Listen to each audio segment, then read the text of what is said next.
চট্টগ্রাম বন্দর বিদেশিদের লিজ নিয়ে ফের আলোচনা সমালোচনা, জাতীয় স্বার্থ ও বন্দরের নিরাপত্তা নিয়ে প্রশ্ন বিশেষজ্ঞদের।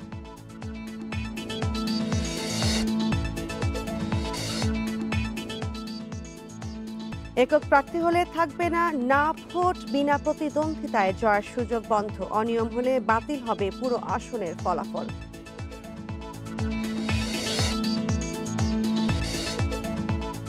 দ্বিতীয় বা তৃতীয়বার ডেঙ্গু আক্রান্ত হলে বাড়ছে জটিলতা, হতে পারে রক্তক্ষরণ, কিডনির সমস্যা, যেতে হচ্ছে আইসিইউতে।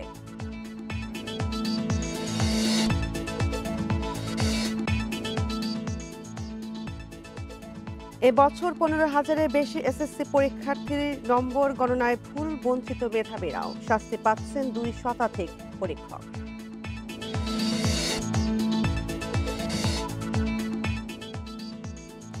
পাথর খেকোদের বাধাহীন লুটপাটে বিরান ভূমি, ভোলাগঞ্জের সাদা পাথর ধ্বংস, পর্যটন, অন্তত 200 কোটি টাকার পাথর লুটপাট।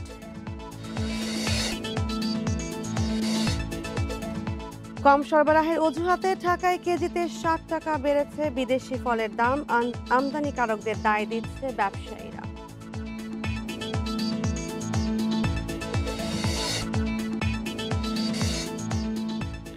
বালুচ লিবারেশন আর্মিকে সন্ত্রাসী সংগঠন বলছে যুক্তরাষ্ট্র, সন্ত্রাসী হামলায় দায় স্বীকারের পর এমন সিদ্ধান্ত নিল ওয়াশিংটন।